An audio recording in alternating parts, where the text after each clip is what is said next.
I'm Michael. And today we have our weekly recap for July 19th, 2026. That's right, and we played quite a few games this week. We're all in prep mode for Gen Con, trying to play as much as we can before so we can talk about as much as we can before Gen Con. And then we're going to have a lot after Gen Con, I'm sure. And trying to get some of the big heavy hitters out of the way. Yes. I mean, it's really draining. We played 2 really big games this week. So. I mean, if you're playing these big, long games, it can be... It's a lot. It's a lot. And now Michael has to remember the rules. Exactly. I don't know if I can. So thanks to all the publishers who sent us games, but they didn't give them to us in exchange for this video. They gave them to us because they know we like to play all the games. Let's talk about what we played. So Monday we didn't really do much, so we'll just jump to Tuesday. Tuesday. Look at that. It's one day gone already. Just like Or that. You know what? I think we did this Monday and it ended up being on Tuesday. Oh, yeah. That could be because it's in my phone as Tuesday, but I'm like, we finished up after midnight. So finished after midnight. It's a long game. It's a long game. So this is probably a late Monday.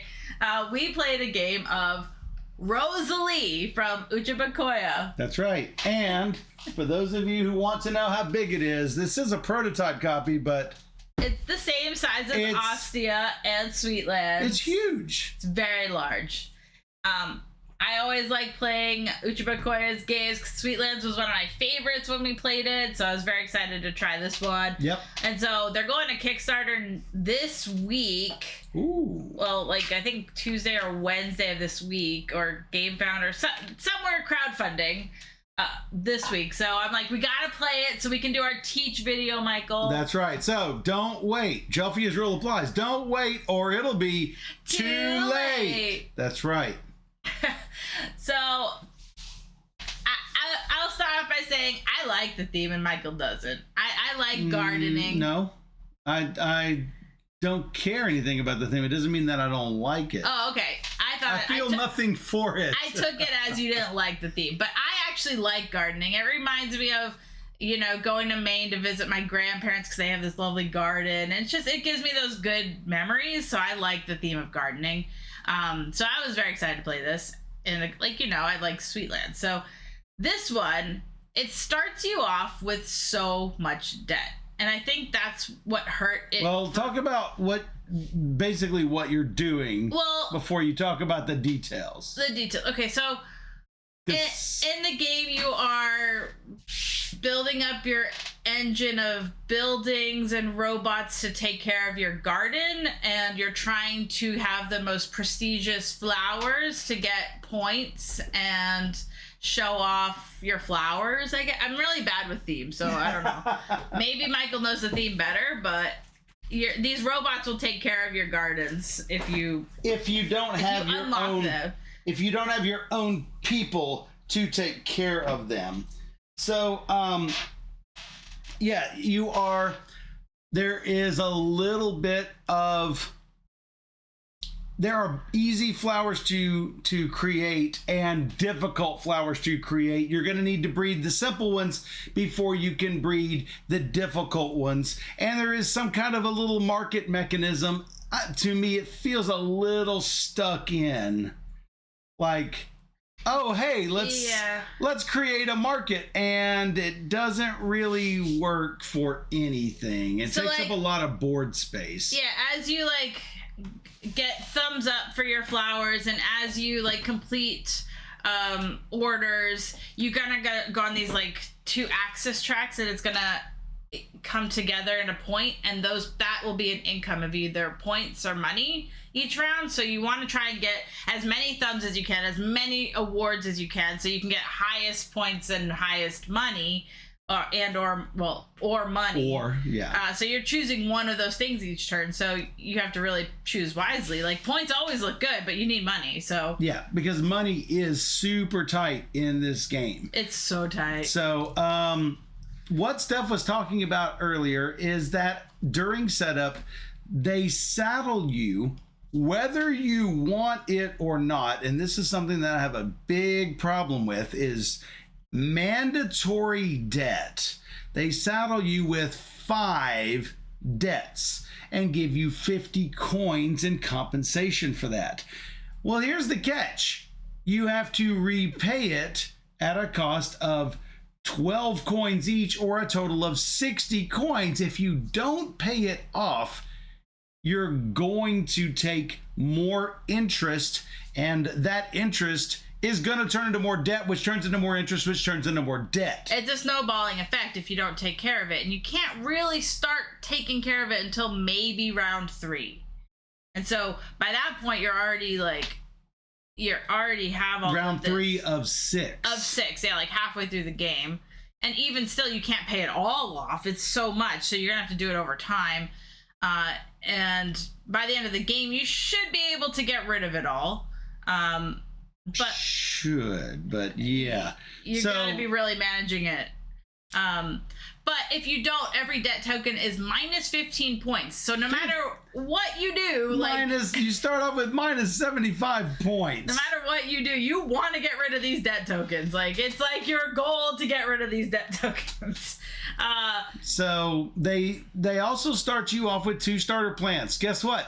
They're not free. Matter of fact, if you get the expensive ones at 11 coins a piece, they're just okay. If you get the cheap ones for 4 coins a piece, you start off with 2 thumbs down on your reputation track, which limits your money and also limits your victory points that you can get on that little market track. So, let me just say one thing. Yes. Kimmy said it sounds very much like Feast for Odin. It's not, because Feast for Odin, you just have those negative points. This is if you don't take care of it, you're getting more and more and more. More so negative. It piles on as you play. Feast for Odin doesn't pile on more negative points. You just have negative points in Feast for Odin. That doesn't bother me as much as like the amount of extra. It's a slippery slope to go into super bad debt. Yeah. Well, and like there are midway goals throughout the game. Like every other round there's going to be goals, and if you lose the goals, you will get more interest, and Michael gets points and I get interest, and that's just how it goes. Kim A, you can choose in Feast for Odin if you take islands. You can't choose whether or not to take interest on your debts in Rosalie. You have to take it. You have to take it. So there are 5 or 6 different characters. Yeah. In Rosalie. Yeah. None of them are named Rosalie. None of the flowers are named Rosalie. But I think Rosalie is like a type of like garden or something. I looked it up. It's not necessarily a name. It's who knows? But each of these players has a unique set of 7 player powers. So let's talk about the good. Unique player powers. I love asymmetry. Mm-hmm. Asymmetry is great. So 7 player powers, of which you choose 4. Okay, well, that's fine. Here's problem number 1, and it violates one of Michael's rules of game design. If there are 7 choices, and they are a static 7 choices, and you must choose 4, 3 of those cards might as well not even exist in the game, because unless there's some board condition that would make you choose one over another. Here's the catch. There are no board conditions that change the game enough to make me choose one thing over another. Oh, and those player powers either give you more interest for debt or not. So that's really the only risk reward sort of thing. Do I take interest cubes for a good power or not? But that's calculable. You can calculate up which 4 cards are the best, and you'll never take the other 3. If there was something where, oh, hey, there are buildings available.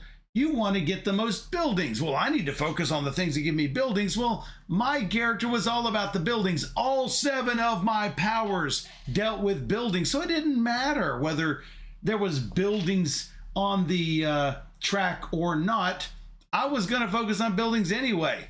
Which of my 7 cards are the best? 3 of them, worthless. Problem number 2, the balance of that asymmetry. And this is what Steph has a problem with. I had a cool power. If I build all 6 types of buildings that I have. Which he's the builder. I'm the builder. Easier for him to build.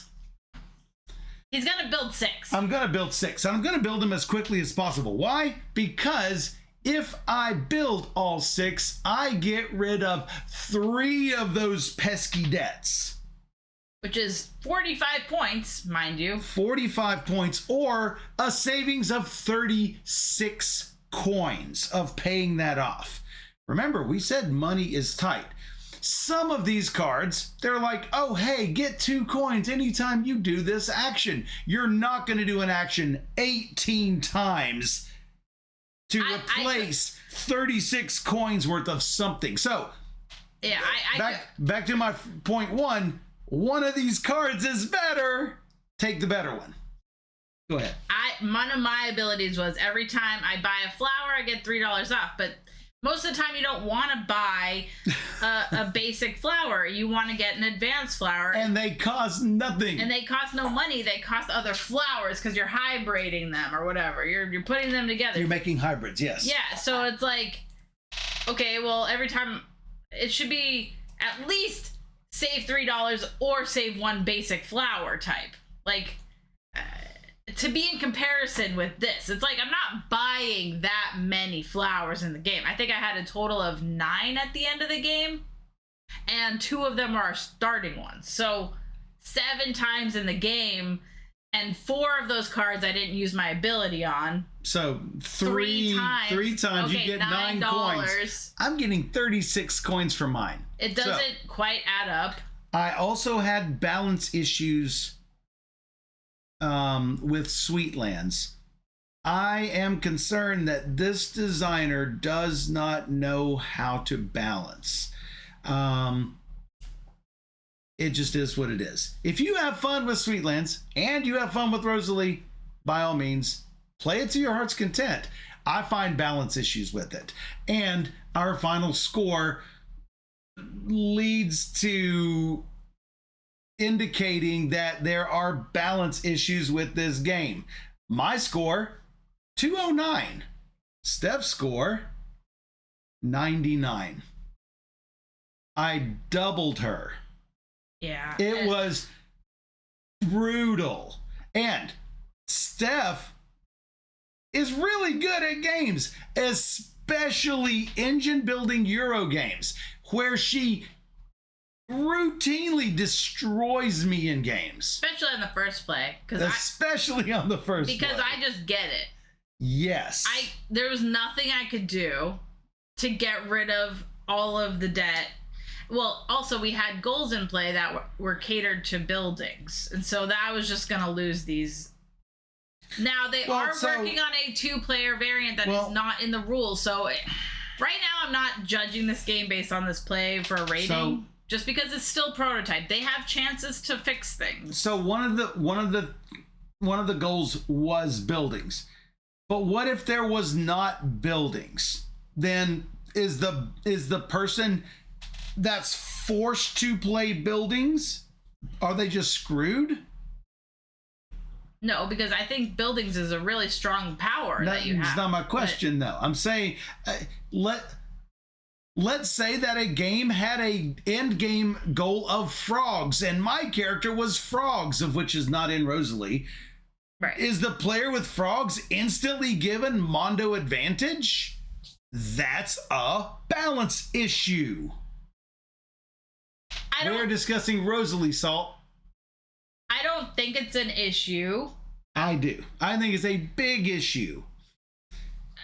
Make the goals something that you get not related to what the powers are. For example, if my buildings help me get flowers and your something else helps you with flowers and the goals were something flower based, both of us have the opportunity, or all of us at the table have an opportunity to get said goal. That's properly balancing a game. Not having one person good at buildings, end goal be of buildings, I'm going to win the game more than likely. That is a balance problem.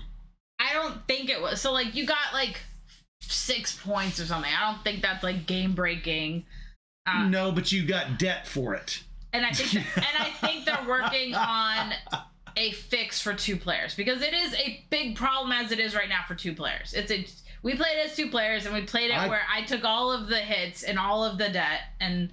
Sure. And I think they are working on that. Would that have helped my situation? No.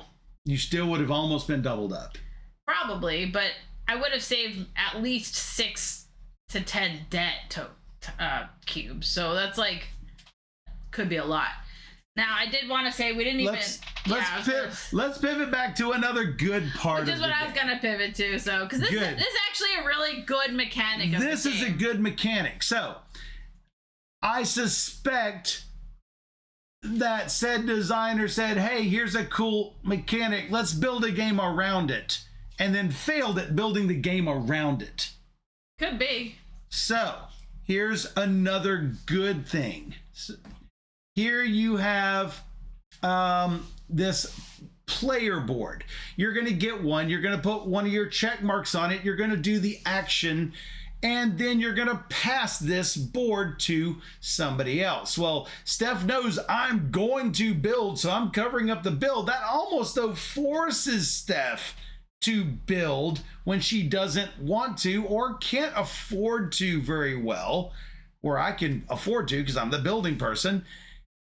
Then I give this board to her. She gives a board to me. You basically pass them around the table. Whatever is used, you can't duplicate, not without paying some kind of coin fee to the other player. Obviously, you can't duplicate your own things that you've blocked, but you can do it for somebody else if they have blocked you. So there are ways to buy flowers. There are ways to make new robots, buildings. What is this? The end game, the contract cards. Add-ons to your garden, adding more guys. What was this? Moving things around and no, what was this? No, that one allows you to move the market tile of one of the 3 specialties. Oh yeah, to score. Right. The special. It manipulates the market, but in my opinion, it does it really poorly because basically you're just moving it up to move it right back down. Yeah. Now, you'll notice what all of these things have over here is rest and copy. And this is just copying the action if it's covered up here. Here is the next concern about the game after I've shown you the good part. Let's talk about another bad part. 200 is supposed to be a decent score, which is what I got. 80% of my actions were rest. Did not matter what Steph did. Can't really be blocked, right?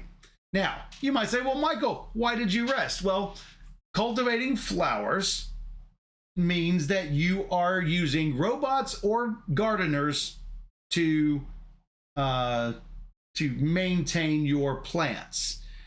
Every action you do takes one of your gardeners out of circulation. So really, the only things that I can realistically do if I've got just enough gardeners to deal with my plants, well, I can't do a robot because robots don't help as well as gardeners themselves do. Further, they require, the large ones anyway, require energy.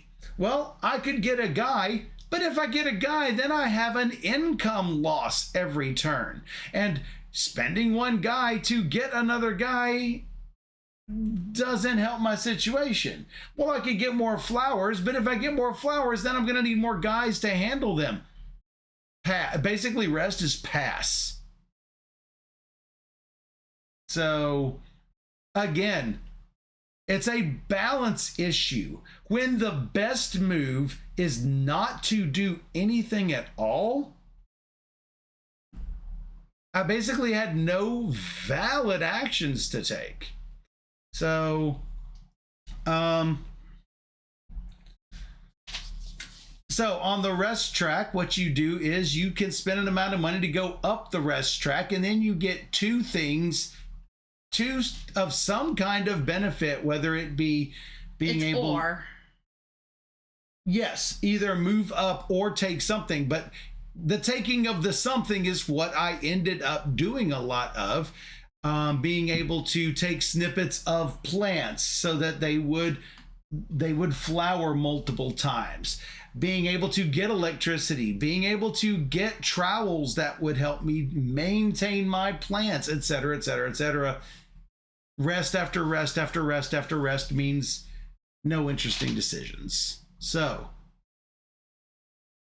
it doesn't and work. I couldn't have that luxury of just resting. I needed to do all the things so I could like catch up to you and get rid of my debt. I needed to score points and money so I could get rid of that debt, and I was just I rested my way to game. I rested my way to 209 points. Steph raked and scraped for half that. So yeah, I wanted to like it. That one card you had of getting rid of 3 debt was just too good. It's just too good. It's just too good. So I think that needs to be balanced, fixed. A lot of people say, oh, well, you didn't like a game because you lost terribly. That wasn't it for me. I doubled Steph up and felt horrible doing it because that's what the game gave me. It's not a feel-good experience when that happens. I know that, yeah, it would be different if Steph were a newbie gamer and I were an experienced gamer, but that's not the case. We're both equal skill level on this stuff. So, 15, maybe 20% point difference is one thing. Doubling you up is quite another. So... yeah, we're going to do a rules teach, and then you guys can decide if you think it's going to be a game for you. So don't base what our experience is off of what you want. Well, yeah, we also didn't like Brass Birmingham, and tons of people love Brass Birmingham, so... And then, I asked Jay, I'm like, did you like Rosalie? He sent it to me, Jay Bernardo, Cardboard East. And he says it's his favorite Uchibakoya game, so he likes to be punished in games. Like... I don't mind being punished in games. I do. I am not the biggest fan of games where the game is punishing you, but also other people are punishing you. It doesn't make for a rewarding experience for me. It just feels like, why am I getting beat down all the time?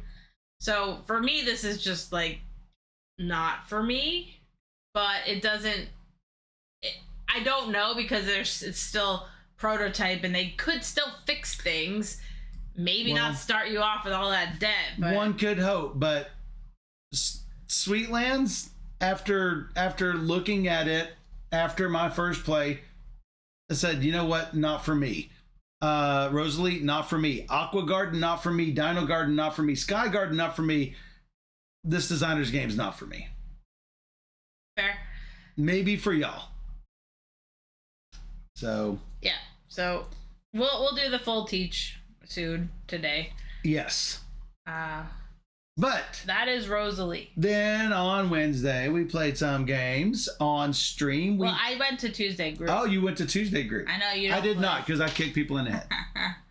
So I taught Amy, Mike, and Wendy to play Kingdom Crossing. So we played a 4-player game. Nice. Last week I played a 3-player game, and we played a 2-player game. So now I played it all player counts. So tell us, how does it feel with crossing those bridges and collecting those early bird tokens, things like that, with a higher player counts? I liked it.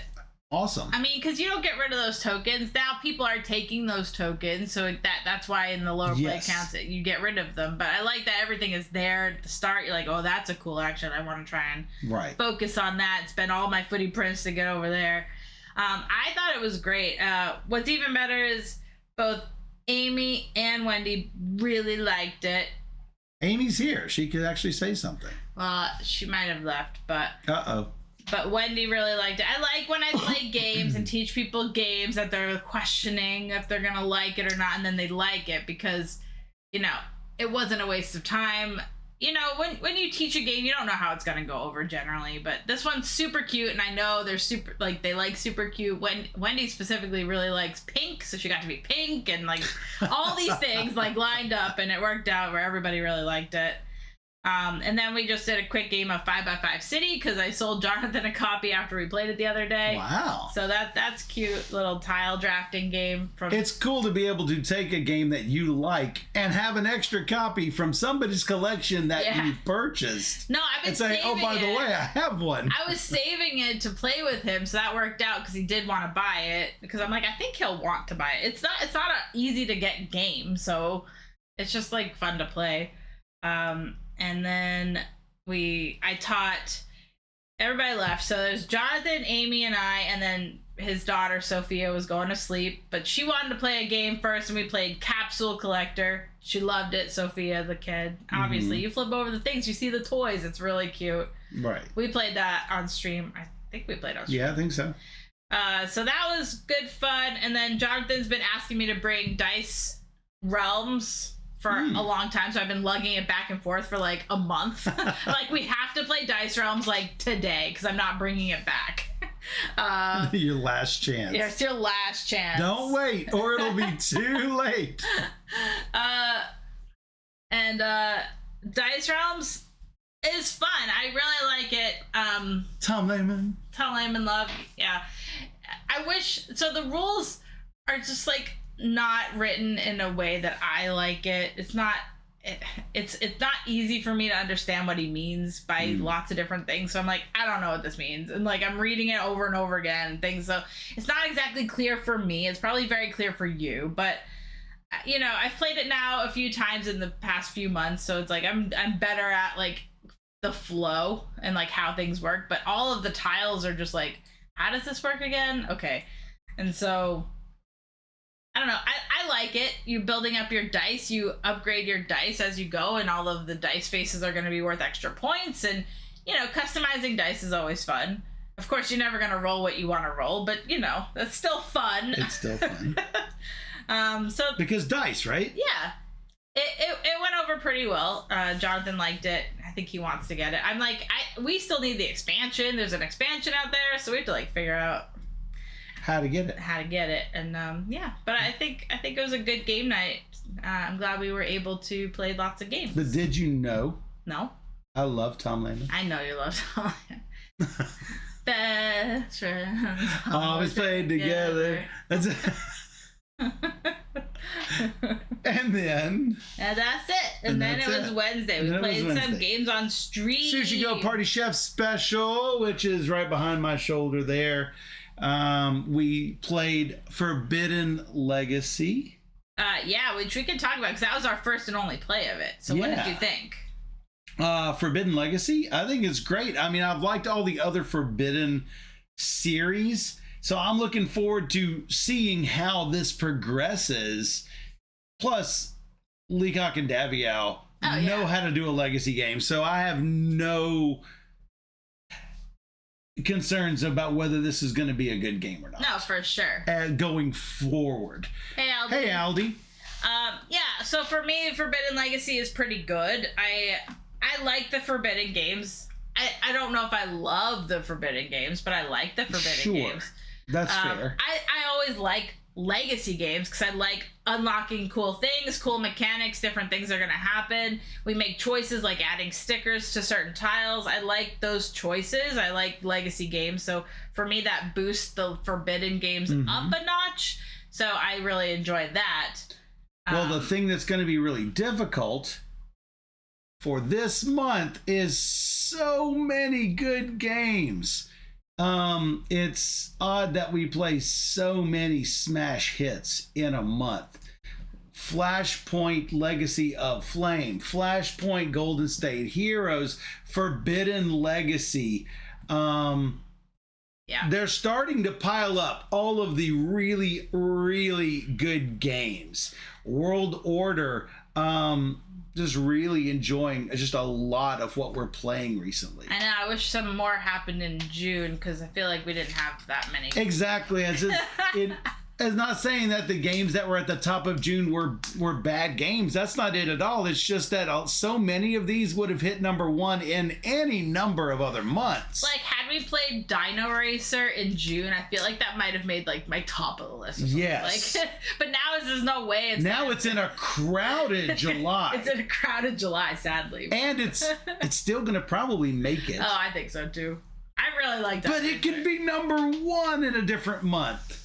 I'm just gonna take my July list and put it all the way in my top of 2026 You might have to list. make like a top 20 in July just so you have the information. I'm gonna have to do something for the previous month. But no, I mean, I like Forbidden Legacy. I definitely want to play the rest of the way through. So I'm glad we were able to show that on stream.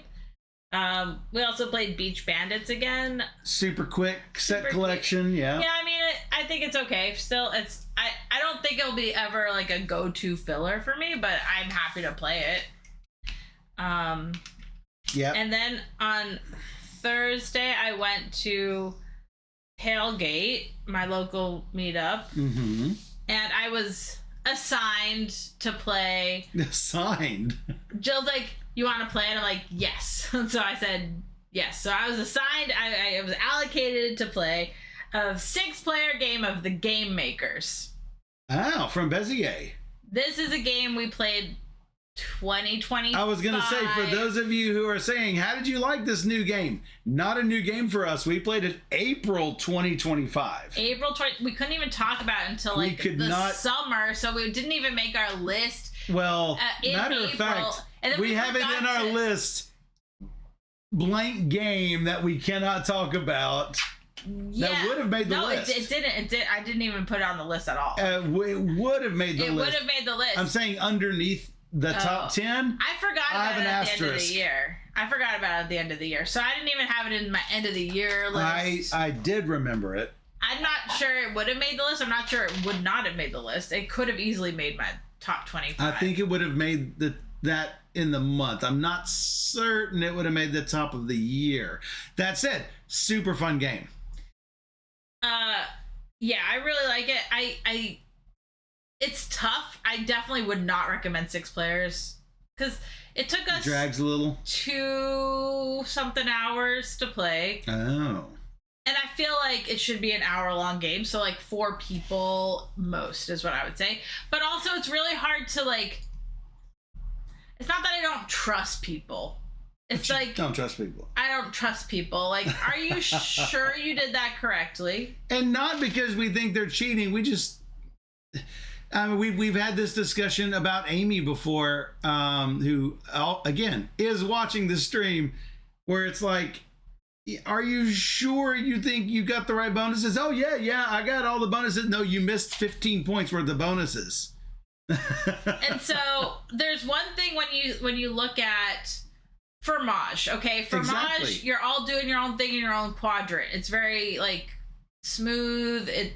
I don't feel like people are... But you can't check up on everyone or it slows down. But even... Right, no, you can't do that. But I don't feel like people are doing things wrong. I'm sure people still probably do. But in Game Makers, there's so much going on at one given point that really it's impossible to follow anybody. At least with Fromage, it's like... Yeah, 4 sections. I take this medium-sized cube because I'm on the medium-sized thing, and then I trade this in for that, and I get to the. Well, that's what happens, especially in Game Makers, where it's like, I get these 3 cards. I get to, because of my thing, I get an extra card that I then have to discard a card. Are you making sure people are discarding that extra card if they're getting the extra card? No. Or where are you going to put these things? Are you going to put them here, here, here? There's like tons of things going every which way in this game. And it takes up so much table space that you so a normal pub-sized card table we had 3 tables for 6 people. Like, it was big. It's a lot going on. It's a big game. There's no way I know what Eric is doing across the table. I'm like, I have no idea. So I don't love that. I don't love that in this game. So I do not recommend it with 6 players. I barely recommend it with 4 players. Yeah. Aldi says he doesn't love simultaneously playing. I like it in that you're always taking your turn, but at that point it often becomes multiplayer solitaire, and really I play games for the interactions and not so much I want to be doing my own thing. I mean, sure that there's times in life where I'm doing my thing, she's doing her thing, we're both on our phones, but I really prefer the interaction times. You know what I'm saying? I like multiplayer solitaire. I have no problem with it. So I have no complaints about that. I have more complaints about all of the things getting thrown back and doing it. But with simultaneous play, you can't really narrate your turn because everyone's turn is going on simultaneously. Right. I agree, Salt, and I agree with what Bob said too. If I'm teaching the game, I'm preoccupied with what everyone else is doing. Matter of fact, during game night yesterday, during our Saturday game day, I finished up my turn, and then someone had asked a question, and by the time it came around to my turn again, I'm still looking up the answer to this question, which I couldn't find in the rules. And I haven't even had time to analyze my own turn yet because I'm busy trying to field the question. Yeah. So. And so it's tough because, like, I don't think, like, Jill cheated at all. Right. She got 101 points to my 48 points. Ooh, another double skunk. Look at this. Oh, I lost it. You lost it. Look at the scores. The scores: 65 to 47 to 36 to 46 to 48 to 101, doubling up not just Steph but everybody. Okay, so I looked at her board. She got all those points. How did she get all those materials to get those things? She had all the cards, all these really high scoring cards. So okay. That's what happened. That's what happened. She had a lot of workers in her workroom doing all the work, she said, from the beginning of the game. Like, fine, she's getting all this extra stuff from that. That's fine. I don't doubt that she's doing that and that she did it all correctly. I don't like not seeing it, I guess. Right. Like, because it's like, I worked really hard to get all of these cards played because I was trying to rush the ending, because that's how I do in these games. At 2 hours, I'm like, this game's got to be done soon. Like, I just need to get these things done. So my cards weren't scoring that great because they were generally a cheaper thing. And so it's like, I ended the game, but I had a full board of things, but I still only got 48 points. Like, okay.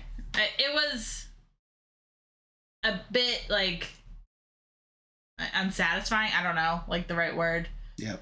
I will definitely play it again, but I'm not playing with 6 players again. So, I am going to call out Bezier a little bit. It's disappointing when a publishing company, who is not just any old American publishing company, but a publishing company that's like 2.5 hours down the road, like in the same state, will not support content creators by sending games. We asked, hey, we've given coverage to game makers. We've talked about it. We really enjoy it. We would love to feature it on the stream. No, we're not doing that.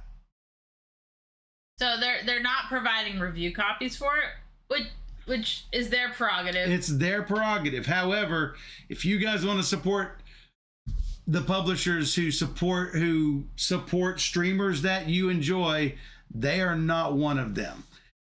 If you want, tell them, tell Bezier, hey, look, I've heard about your games on Steph and Michael's show.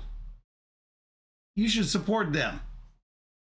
But they do not support us, sadly. I mean, they support with the small games, but never really the big games. Which small games? all those little card games like Sandbags and Xylophone, Xylotar, and little card games like that are. That's fine. But you know. Game makers, Dan. But yeah, maybe Game Makers is just best for BGA. I don't know. Yeah, but you know, I've played I've played tons of their, you know, we haven't ever asked for any of their werewolf stuff. I'm a huge fan of One Night Werewolf and every other thing behind it. Never once have they offered. Mm-hmm. Anyway, I'm disappointed. Yeah, me too. I mean, I wrote to him saying we really liked it. Exactly. And like, I would love to review it properly and show it off. Exactly. Show you guys. I am the girl of all the games, and this is the game about making games. It's just. Yes. But they have a review copy floating around, but nobody's getting an actual copy. So it's like, I can just play with Jill and Brian. That's fine. Is what it is. That's what they want to do. So after the Game Makers, we played 3 games of the gang with 4 people. Now, to make it more difficult, we added 2 face-up penalty negatives, cards. Yeah. The whole time. We passed out with flying colors. Wow. Then the second game, we had 3 negatives face-up. We lost terribly. 2 games in a row. Nice. It was so hard with 3 negative cards. But I love the gang, and I'm always happy to play the gang. Very excited to get the deluxe copy with 10 players. I'm totally playing with 10 people at the Thursday group because everybody at the Thursday group really likes the gang. So I don't think I've ever played Omaha Hold'em. I've only played the normal Texas Hold'em. Never played it. So, a lot harder. Yeah, Dan says it's harder. Okay, interesting. And then that night we played 2 games. Did we? Yeah. But is that the ones that show up on my thing on Friday? We played MagiCats. MagiCats from Korea Board Games. Korea Board Games. That's the last of the Korea Board Games. They gave us a lot of games. They gave us a lot. Every time I'm posting on Instagram, like Korea Board Games, like so many Korea Board Games. But MagiCats is going to be available at Gen Con for those who really love Reiner Knizia games. So it's a dual game where you 2-player duel game. I mean, I guess you could play in teams, but it's really 2-player. You're first gonna beef up your cats by drafting tokens. Which I actually like this part of the game. I like drafting the tokens for your cats. And then you're basically gonna go to battle. Lots of Reiner Knizia Gen Con. Oh, well, I mean, sure. he throws everything at the wall, sees what sticks. And then remakes them. So Steph puts her cats on the board. I put my cats on the board. We're drafting things the back and forth. And I'm drafting certain tiles, and I'm like, she does not stand a chance. I am generally good at 2-player duelers. I generally do not enjoy 2-player duelers.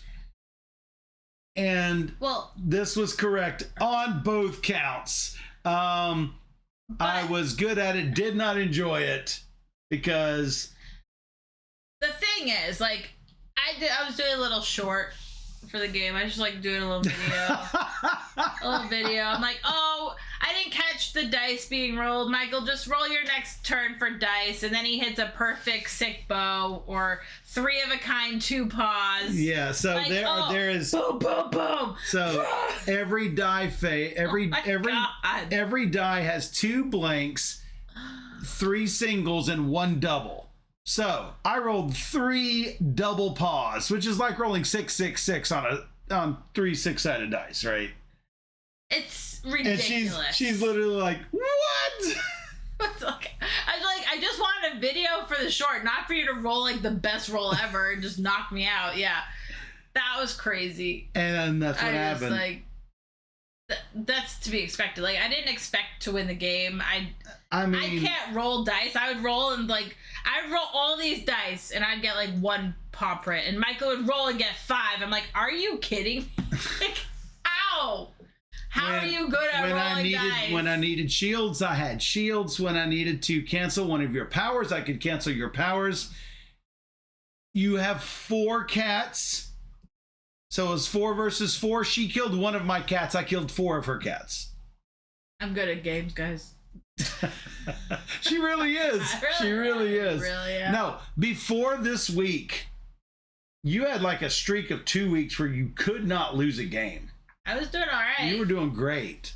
But yeah, MagiCats was fine. It's definitely a really nice quality production. Yes. If you like this kind of thing, like, yes, definitely good for, I would say, kids, because it feels like a kids kind of game, but yeah, probably more so with dice rolling, and you get to draft tokens for your cool cats. And, right.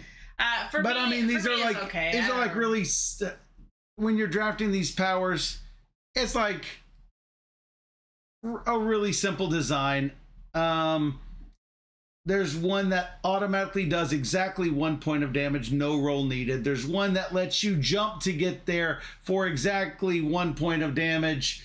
There's one that you roll 1 die to get plus 1 die. There's one that gives you 2 dice but only in melee. There's one that gives you 2 dice but only in ranged. There's one that gives you 6 dice, but it's a 1-shot. There are shields that block singles but not doubles. There are shields that are 1-shots that block everything, but then that tile is gone. Not worth it. Don't do it. But, you know, I don't want to play the design decisions are just not that. I don't want to play the original. It's just not that interesting. You know, +2 range, +2 melee, +1 anytime. Whatever. It's fine. I didn't hate it. Yeah. It's just not going to. It just doesn't thrill me. He says it's better. Dan says that the original one is better. Well, then why would they change it? But then we played Little Soldiers. Little Soldiers, which my backstory for my general was her hand was chewed off by the dog. So she doesn't have a hand. In Little Soldiers, you are playing with a group of toy soldiers. You can put obstacles on the table. You use these green, yellow, and red shoestrings to judge distance. Some of the effects requires that you roll dice. Some requires that you flip a counter using a little catapult device. Some require that you take one finger and flick it on a 12-sided die, and wherever the 12-sided die goes, boom, that's where the grenade goes off. Ultimately, it's a minis-based game, and it's not for me, but I think it's designed to be for kids. It has the Toy Story theme. I mean, Toy Story's coming out there. Guess. It has all the toys. It's not really for me either. It's more like a flick 'em up kind of game where you build your own set of stuff that you have, and you're trying to like get around and like be sneaky and whatever. I don't get. I'm sure somebody likes it. I just don't get the draw myself. Yeah, I mean, that's fine. It was fine. I like every other dice game, I roll dice and I don't do it. But this time I played it smart and took out your shields before trying to roll for your damage, and I was just like, that ended up winning me. I'm just gonna roll dice because I'm good at rolling dice, and nope. But yeah, I mean, we did it. We'll show it off. We did. It's a Gen Con release, so yeah. On Friday, I looked at my email and saw a letter. That was, and so every day I get an email that says, hey, this is USPS. We have these packages and these pieces of normal mail coming into your mailbox and onto your doorstep today. And I look through them as I always do. Usually it's like, oh, junk is coming. And I saw one letter addressed not to me, not to Steph, not to my son, but to Steph Hodges' water bottle. 25th Century Games decided they were going to send a sticker to Steph Hodges' water bottle.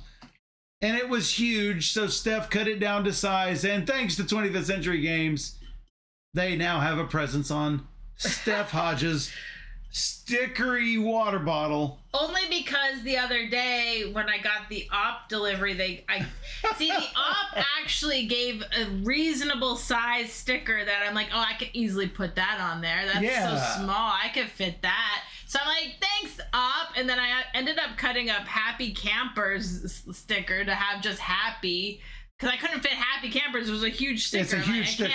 So I'll just have happy, because that's positive and fun. So I said, thanks, Happy Camper. So Chad must have seen that post. Chad saw it and said, we're not going to be outdone. Here's your sticker. I was like, you could have just waited till you sent us a game. Nope. Put the sticker on. I found a space. Jelfia, we do thank our mailman every day and usually get him something for Christmas, because he takes a lot of packages and brings us a lot of packages. Oh man, he's the best. He's the best. He's really and the best. When we have a substitute, they don't take our mail off of our porch. The substitute is the worst, and our regular is the best. Yeah. All that. Can't lose our dude. Can't lose our dude. At our old house, we had this older lady who... She was great, too. She was the best, and she retired, and... After that, it was hit or miss. So... I'm really happy to have a good... Always thank your mailman if you ever... Delivery driver. Yeah. So Friday, we spent a good portion of the afternoon, evening playing one game called World Order. From Hegemonic. I'm like, Michael, we can do it. So let's, you're like, it's a big game. Like, it's I know, but we have so many big games. It's all day. But I'm like, you're probably going to like it. We both really enjoyed Hegemony. Yes. But what was great about Hegemony is that you let Evan teach the game to us, and Evan did a great job teaching the game. Yeah, but now I don't remember it because I didn't learn it. It's true, but what you gonna do? Well, at some point I want to show it off. But even still, had we played this 2 years ago, you wouldn't remember how to play. You don't know. I do know. I do know. In World Order, you are one of 4 factions: the U.S., the European Union, Russia, and China. If you are playing 2 players, you have to take East versus West. You can't have 2 Eastern or 2 Western powers. And I'm not sure if there's a 3-player restriction. But anyway, basically... Nobody allowed to be Russia. It is asymmetrical world influence. And I like a lot of the things that it does. It's a really cool game. Yeah, I liked it a lot. I like what it does. We played U.S. versus China because I played blue, Steph plays red. We're like, let's just play our colors and see how it is. And then I read some comments online that says, man, it's really difficult to win as the U.S. And I was getting my butt kicked by the neutral player, not just Steph, but by the neutral player. In the first couple rounds, I was also getting my butt kicked by the neutral player. So, but then it switched, and then I was like, okay, I don't have to worry about that for a minute, so that I can focus on you. But before we get into more of that, I wanted to touch on Salt's comment there. But promise it's less deterministic than Hegemony. I would think they're very different games. Very different. I feel like they're very different. I actually feel like World Order it might be the longer game because that's what the box says, but not sure. The box says that, but it's easier to understand and follow because it's just everybody's doing the same things, but I have like a different deck of cards and different like goals because I have different regions. And that's actually one reason why I think 3 players could actually work, because people are like, oh, but 3 players, somebody turtles and they win and blah, blah, blah. You can't really do that in this game. Because I have these 3 regions that I need to make sure I can like focus on, and maybe some others, but 3 in particular I need to actually like pay attention to. And then like, you know, the other player has 3 in particular, whatever it is. No. 4. The US player has 4. Yeah, you had 4, but like if there was a 3rd player, like they overlap a little bit with everybody, and like you can't just there's no turtling. There's no turtling. So I think it would work just fine with 3 players. We'll see. But anyway, because I think it's a keeper. I think I should play it again soon. So with and not all games are keepers, so I gotta say most games are not keepers. As the US player, remember, I love asymmetry. The Chinese player has an end game scoring bonus. If the Chinese player invests in a lot of other countries, good, you're going to get a good end game bonus. Mm-hmm. Is it Russia or the EU? One or the other. They have their own. I think Russia has some sort of an ongoing bonus sort of thing. The US also has a scoring thing. Guess what? It's not a bonus. It's a penalty. If you can't dominate the entire world, some of which you don't even have access to, except by a few scattered cards here and there. Okay, fine. I'm going to struggle through this as best I can. You need to have dominance of 4 out of the 6 world regions.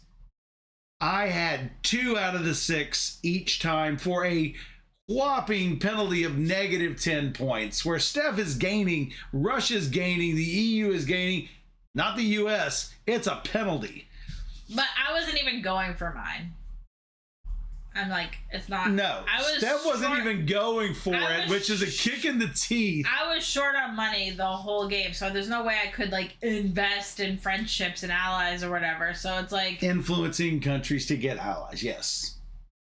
No, just no, it's for investing. The invest is what you're action. saying. And so I didn't have money for that, so I'm like, I'm just gonna boot it. It wasn't worth my time. I do have to address some of the things in the comments. US making it difficult for themselves sounds accurate. I have a problem with this in games. Games are not necessarily meant to accurately depict X, Y, or Z. I get a historical war game where you're trying to be historically accurate.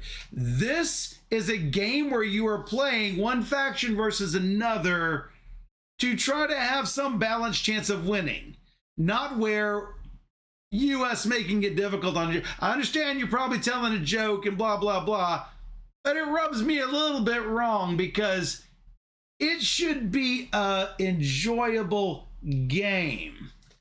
I realize you're making fun, but there are a lot of people who take it very seriously, and it bugs me a bit. So, yeah. Hey, James. Yeah, it's supposed to be a work of fiction. But then you get a lot of these critics online going, ha ha, US really sucking.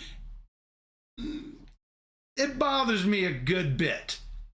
Because that should not be the design of a balanced game. Anyway. Yeah, there's a lot of forum posts, like a lot of forum posts. So we were going through a lot of forum posts. 500 forum posts. And so some of that were like that salt, so that's why I was getting that. They still do. Yeah, they were there's a lot of comments on that. But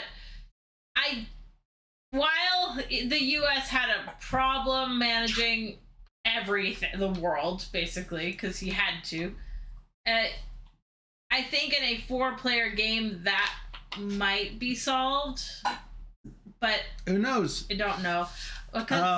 I was able to focus on one spot where Michael was and make sure I could win. And that made it much harder for him to try and do that because he also had other things I had to deal with everything else. And so I was like, I'm good in these spots, so I can just focus here and just and not worry about Michael at all. And so you really, with 4 players, I wouldn't have been able to do that because Russia would have been a major problem for me in one or two areas that I was in. So I couldn't have just focused on Michael's issue. I would have to focus and deal with other things. So yeah, she didn't have to deal with it as bad as I did. But Kim A asked, do you think the designers did that on purpose to make it unbalanced? Do any of the other countries have penalties?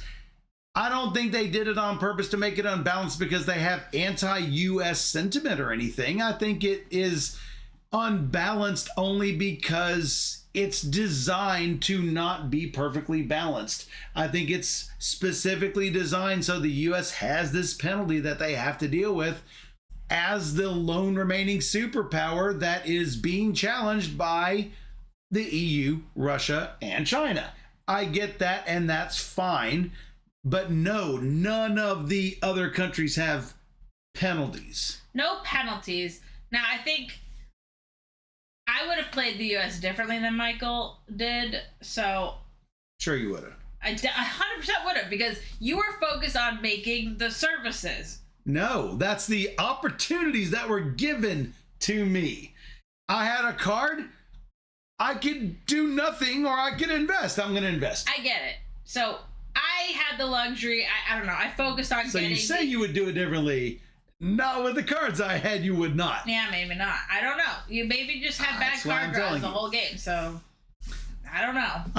The game mechanics, I love what the game mechanics are doing. I don't find it to be annoyingly unbalanced like I find Rosalie to be unbalanced.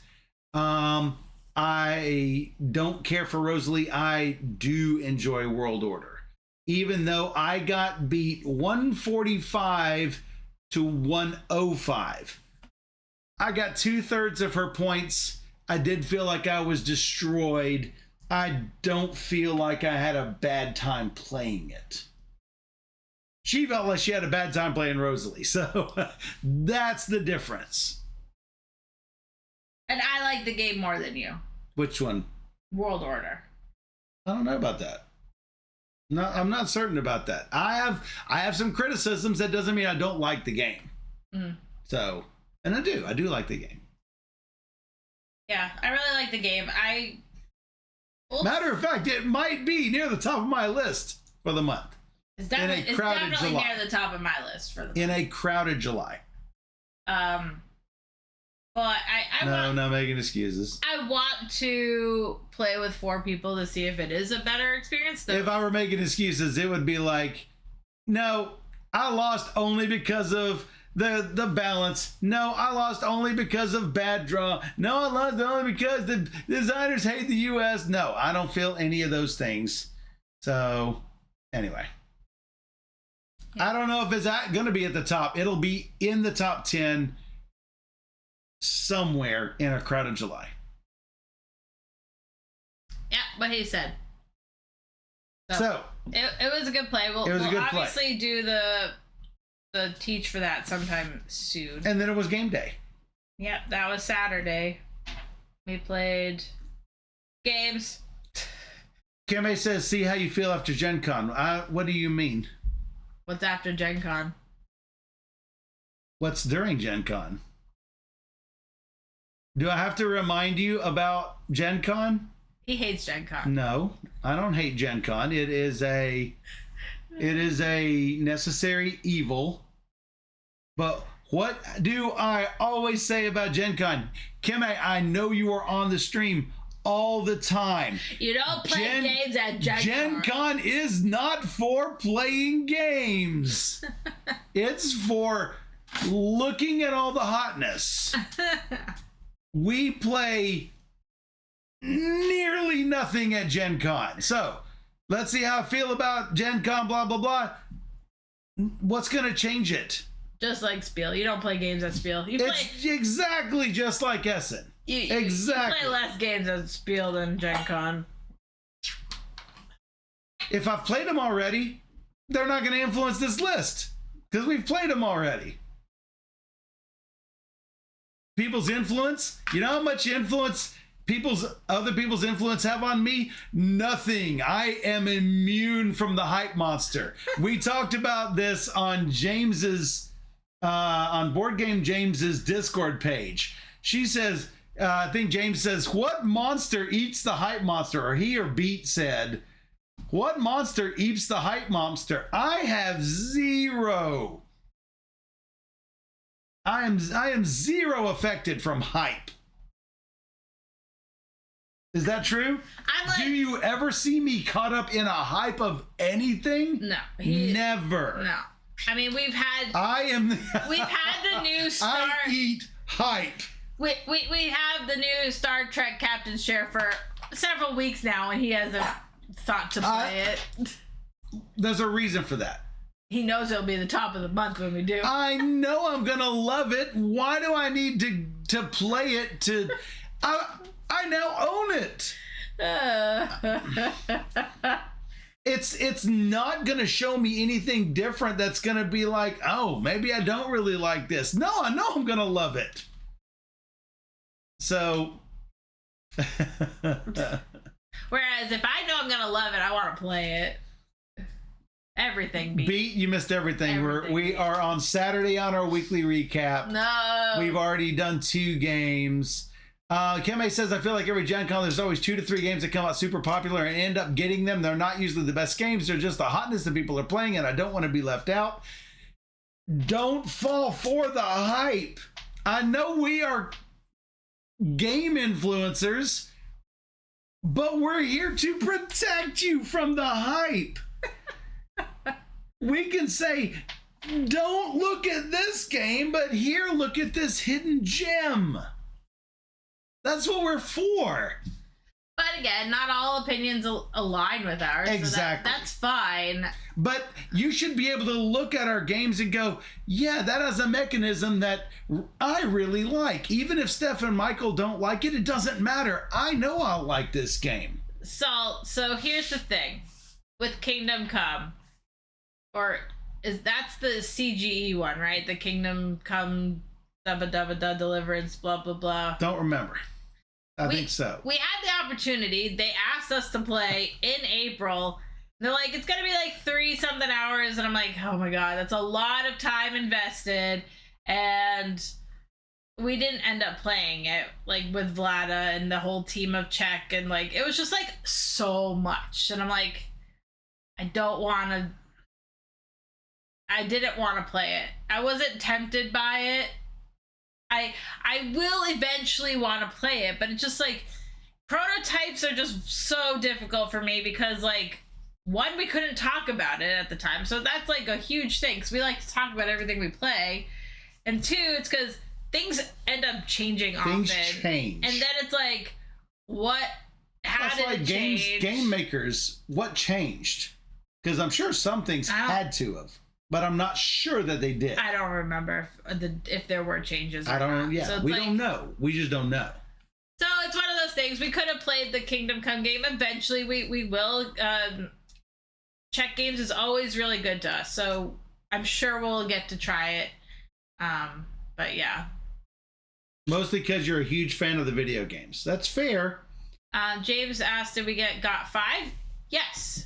GOT 5 was a very good game, and then I played it like 20 times, and I'm done with it. I don't feel like GOT 5 is a deduction game. It is a game about luck of the draw. You can choose what tile you flip based on the information you have for a better shot at information, but it's not really deduction. If the other people flip tiles that give you exactly what you need, you can just discount everything else and I make my guess.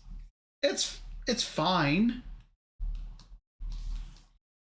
So GOT 5, is it worth playing? Yeah, but I didn't end up keeping it, and I don't really feel that badly about it. I'm glad I played it. It's an interesting idea. It's not a keep. But that's why you like it, because it's not deduction? I would rather be deduction.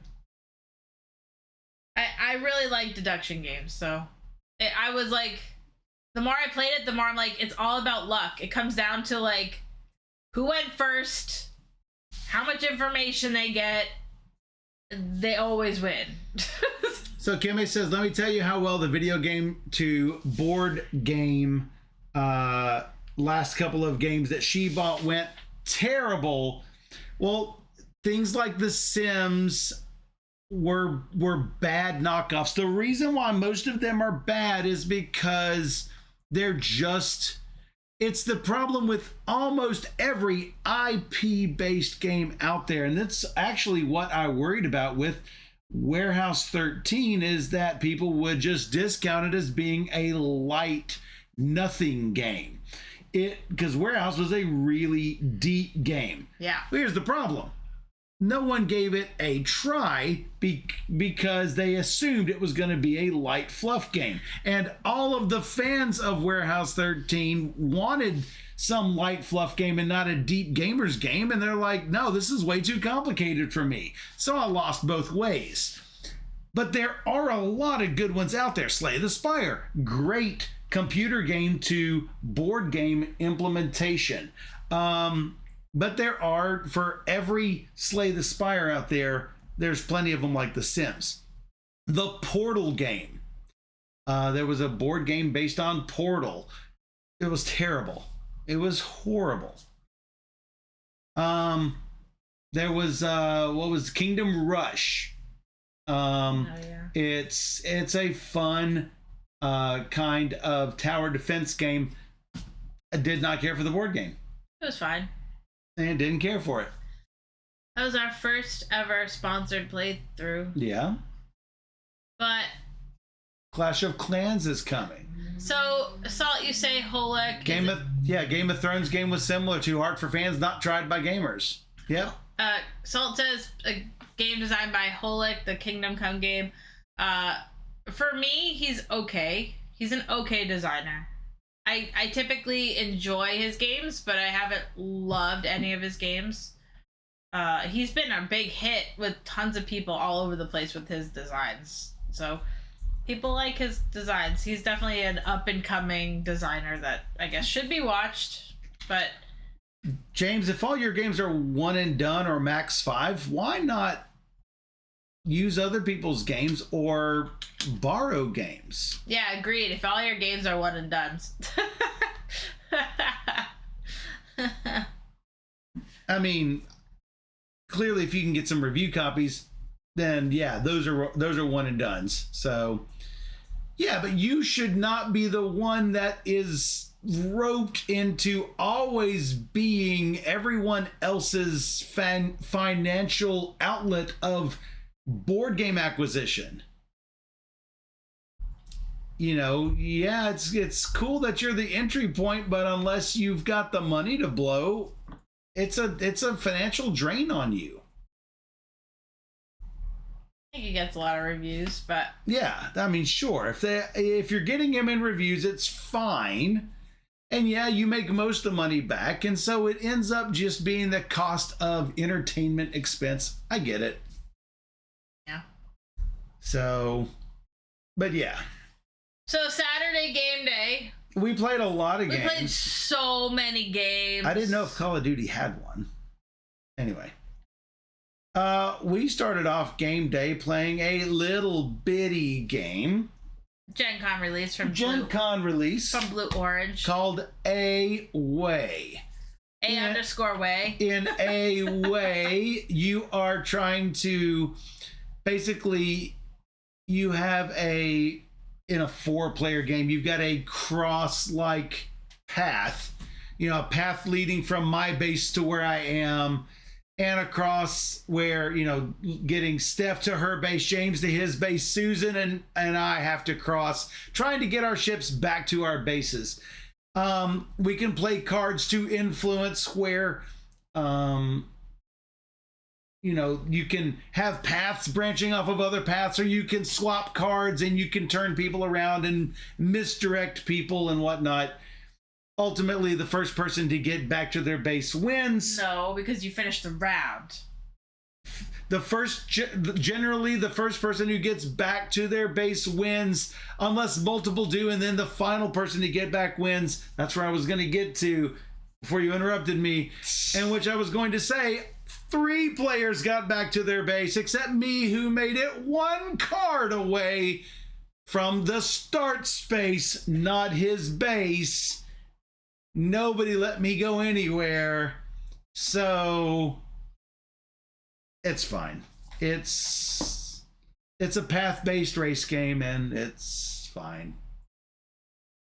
I like a lot of what the game is doing, but like almost all race games, it's unfulfilling because I got back, and then Susan got back, and there's nothing I could do, and then James got back, and there's nothing I could do. So not only did Susan beat me, but then James beat me. Though, to be fair, James pulled a rabbit out of a hat. Yeah, but he still did. And did. I like some of the things it wants to do. I'm glad I played it. I don't have to keep it, but that's away from Blue Orange Games. Yeah. And then we played Friendly Fishing from Gamehead. And this is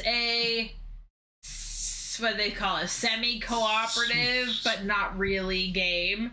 Because Susan's sitting to my left. Yeah, you got to describe how it scores. Well, I am. Susan's sitting to my left. I get all of what she gets in points, but I also get all of what I get in points. That's my score. Your score is yours plus your left neighbor. Yeah. So, mine plus Steph's plus Susan's plus James plus mine. This is not much different than the scoring mechanics found in Between Two Cities, Between Two Castles, blah, blah, blah, blah, blah. I never have liked scoring systems that relied on neighbor scoring. I just don't like them. I don't like them. Yeah, you want them to do well, but not so well that you lose because they do well with their partner. So it's like but there are 3 we played with 3 fish that if you get 2 of them, you auto win the game. So I tried to do that, obviously. I didn't try to do it, but I ended up with 1 to keep you away from it, and guess who lost? Both of us. Game would have ended sooner if you just let me have it. But that would have been unfulfilling. I'm pretty sure I just come to like not really enjoy Bruno Faiduti's games. Most of them are I don't know what the right word is. I feel like harsh is the word, but it's not harsh. It's like there's a lot of like maybe frustrating mechanics that happen. There's not that many frustrating mechanics in this game, but a lot of his games there are. Hex-based field, island in the middle. On your turn, move to an island, collect the fish tile. And you are trying to set up your leftmost neighbor also for a good catch, but not as good as yours. Ultimately, it is really basic set collection. 1 fish, 1 point, 2 fish, 3 points, 3 fish, 6 points, 6 fish, 21 points. You're not going to get 6 fish. And if you do, then your opponent probably gave you too much. And it's not your opponent who is going to win. It's the person sitting to the left of them or to the right of them that's probably going to win. If there's nothing around you to catch, you go back to the center island and do it again until you can't move from the center island ever again. It's fine. I will say it is super cute. I love the artwork. Not a keeper. I don't like how it scores, but I've never been a fan, like Michael says, of combined scoring between 2 people. So that's just preference. Just a preference. A lot of people love that, so who knows? Yep. Okay. And then we played this Arcade Wonders title called Chang'an. I was gonna say Chang'an. Chang'an. And this is an engine building kind of game. I love engine builders. Where you are going to be doing 1 quick, simple turn by either taking cards or playing cards for resources or building the cards in your resource area, your gate to your actual city. So these cards are like multi-purpose cards, and you will you're gonna try and build as many as you can. The game ends when someone builds 9, so you want to try in your tableau. You want to try and build 9 for sure. And depending on where they are in your tableau, you're gonna score more or less points. And then they all give you special abilities. So if I were to collect like corn, for instance, or wheat, for instance, I get to activate all the buildings in the wheat column. So if I wanted to really activate that building, activate the characters in the wheat column. Got you. Well, yeah, because the other ones are either like end goals or like ongoing powers, but or the characters have abilities. Yes. Yeah. So most of mine were characters anyway. I enjoyed what Chang'an does. I love engine building, but on my turn, I could never generate wood. And the spaces on which you build, they require a variety of the 4 materials. Eventually, I found a way to generate wood. Ultimately, I ended up in 3rd place, and what are you looking for? I was looking for the rules that you have. You mean the rules that I have right here in front of me? Let me see it. Well, I'm busy talking about it. So there's a solo mode. There are lots of optional modules, a Silk Road module, an Empress module, some progress card modules, an event card module I really want to implement, and a decree tiles module. So 5 different modules that you can integrate into your game. There are 4 or 5 base card decks, of which you will always be using 3 in addition to other different modules you might be putting in there. So I do like what the game is doing. I gotta say, originally, was this the one that got kickstarted and did not? Yeah. So this originally was kickstarted or crowdfunded by another company. They went under, either Arcane Wonders or Pendragon picked it up. There are forum questions about the rules from 2022, and Arcane Wonders supposedly looked at the rules to clean them up, and those issues were not cleaned up. This is, I gotta say, it's irresponsible when there are forum posts unanswered from 4 years ago that answered and unanswered from 4 years ago that are not corrected in these rules. The rules are not good. And I know Arcane Wonders is capable of better because they're a high quality company, generally speaking. But are they getting lazy on rules these days?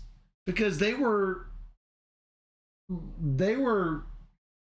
I did not look at previous versions of the rules, but the wording with the discrepancies that people had found seemed to be largely unchanged. The rules are not overrated. Osmody says, yeah, rules are overrated, just dump the pieces on the table. No, you know that's not how I work. That's not how we work. That's... Michael has to have the rules because I teach you all the rules. There you go. I like what it wants to do. 2 out of 4 people at the table were confused about how scoring went. I don't know if it's because of the poor rules teacher or because of the poor rules. I'm not sure. I understood. Iconography on the boards. Terrible. Horrible. Terrible. There's a big strip on the bottom that gives 2 things that could be done. One of them is incomplete, and there's room that could have been used to explain it better. some stuff just not covered anywhere. Amanda, this is nothing. This is nothing that hasn't been talked about on umpteen million games. That we're used to this. It's common. It's normal that publishers just.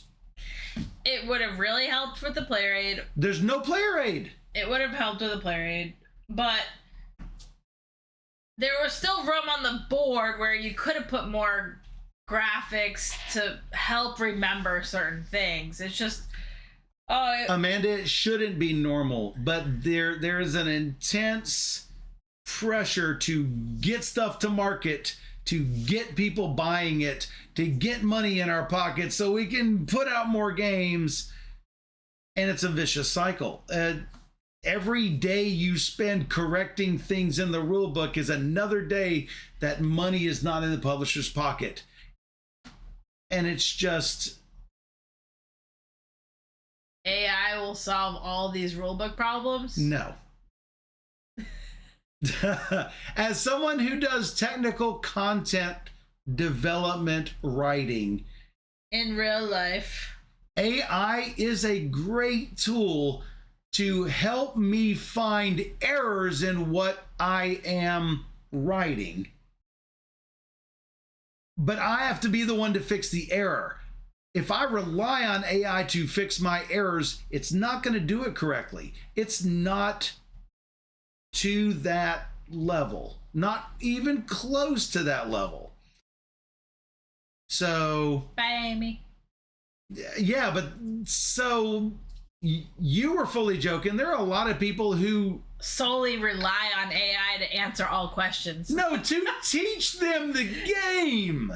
They rely on AI. I do, for my real job, I do IT certification training. You'll see me on videos doing that instead of this. So many people use AI to study for these certification exams, and they don't know they're learning things wrong or things that are not even in the scope of these certification exams. AI is a tool, but people use it as a crutch. Use AI as a tool and you won't have problems. So are we done with this? I was going to divert. So you can kind of divert. On another, some people don't have. On another funny note regarding this conversation, World Order forums. There's so many posts because of this. Probably. One person gave an allegation. Hegemonic, definitely using AI in World Order. Hegemonic has publicly said they're not using AI. They have artists on their payroll and credited in their game. Yet some people swear and be damned that this is AI art. It doesn't matter if it looks AI. What does somebody have to do to prove it? What would convince you? Because the rage is ridiculous. Andy Bob says the thing is that stuff like Photoshop has AI built into it these days. These days, it's had AI built into it for the past 20 years. These people who say, oh, you can't use AI in movies, where were you 30 years ago when CGI was heavily involved in movies? It's low-level AI that's just now getting to the point where people are like, oh, this is doing really complicated stuff. Where were you people? It's still AI. Bob says AI is not CGI, though. That is the starting point of where AI is today. Don't tell me it's not. I am a tech with 40 years of tech experience. Okay. I know what I'm talking about here. But my point was, a lot of people are relying on rules videos, not from us, but from everybody. And I thought you were on this. I am. Well, James says AI is too broad a term. If somebody has vibes that it's AI, that's not enough. Bring proof or take your rage elsewhere. Go ahead. Okay, well, I was just saying that the forum posts of World Order are all like people asking these questions that can be found in the rule book because people aren't reading the rules They're anymore. not reading the rules.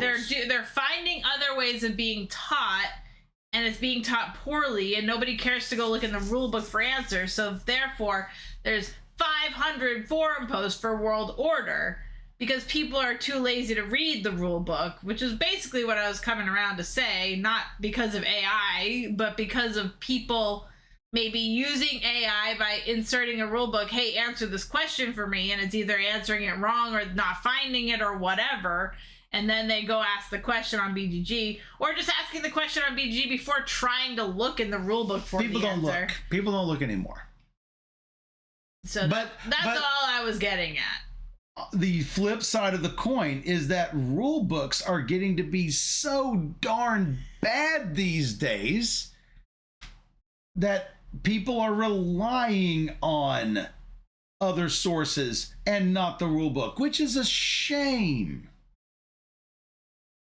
Nobody reads. Yeah. Because as it was like, curling has a 6-page rule book, and I've gotten a dozen questions this weekend that are plainly in text. Exactly. Read the rules. Read the rules. Oh my God. And so, to be fair, one person on that thread said, well, back in the day, we just tell them RTFM and be real snarky with them. I also don't think that's the right thing to do, but people need to actually take some measure of independence, and people don't want to. People want to be spoon-fed. It's like, servants, feed to me the rules. Well, that's what I'm getting at. Your Highness, please look it up yourself. No, fool. Show me the rule. I'm too important to actually learn it myself. Feed it to me. All right, you're done. It's ridiculous. You made your point. It's ridiculous. What happened to critical thinking? It's a lost art. It's a lost art. I am not a giant Cheeto. I'm losing weight. I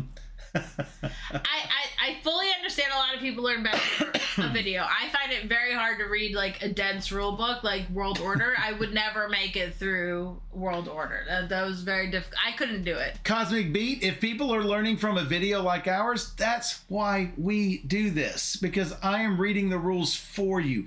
That's fine. But other people are just, they're not even learning it from a video. So no, but what I'm saying is a lot of videos that's correct. Are not teaching it correctly, also, and just leave out a lot of stuff. I mean, Michael doesn't leave out like anything. Well, I try not to. Sometimes I make mistakes. Salt, I think, is really Idiocracy and not Wall-E.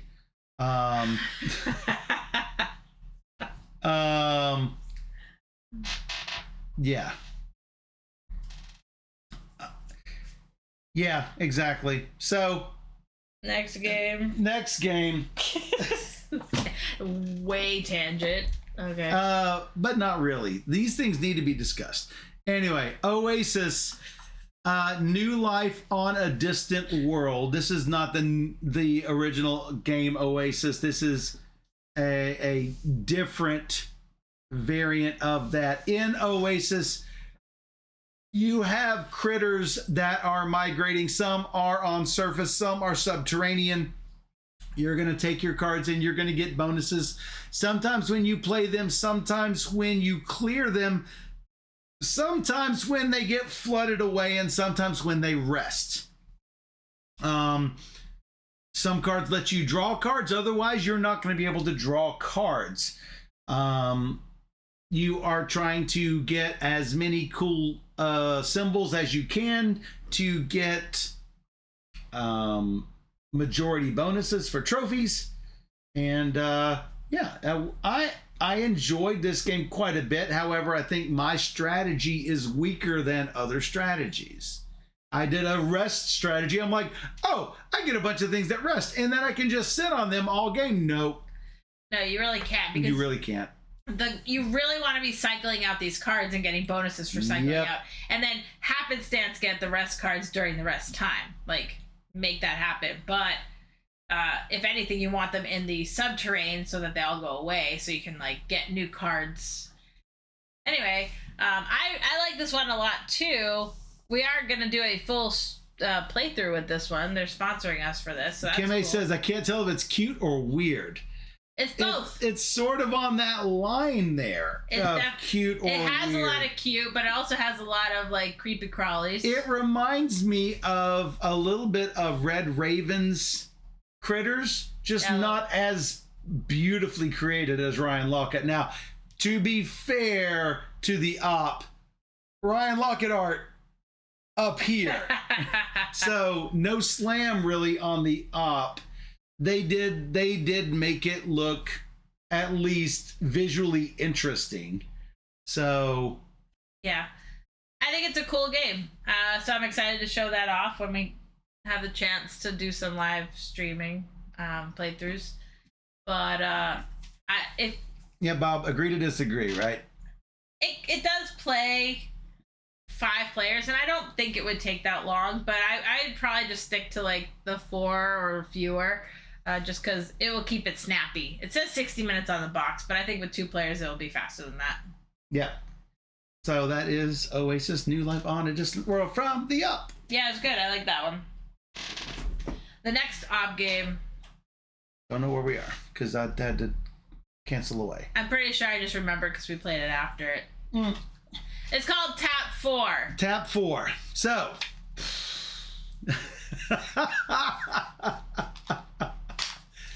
Oh yeah, Kim A's hot take. She's just not a fan of Ryan's art. I know many people are. It's just not my style. I think this is cuter. Well, that's fair.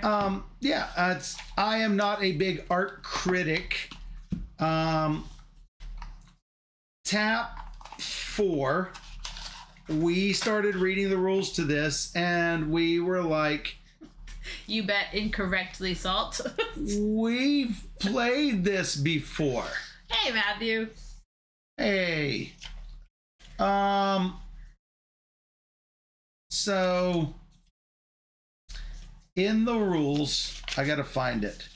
All right, so we're like, we've played this before. Hundreds of times. This game has been done and done and done and done and done. And done so many times. Take cards, deal out cards to people. Also put 4 cards face down and 4 cards face up on your turn. You can play cards in front of you. If there are ever 4, you clear them off and start a new set. Lather, rinse, repeat. When you want, you can play cards from in front of you. And if you play a face down, well, hey, you're just gonna like play your mystery meat. So I see this thing, this designer's note from Doreen and Marilyn that says, hey, this is game night gone rogue. We decided to make our own board game. Woo! But it's been done before. This is not your game. This is a game. It's a take on a game. I don't know the original game. It's like, well, because it's been done to death. Let's see if it says it here. This game has been done over and over and over and over and over and over under umpteen million names. The traditional card game of Palace.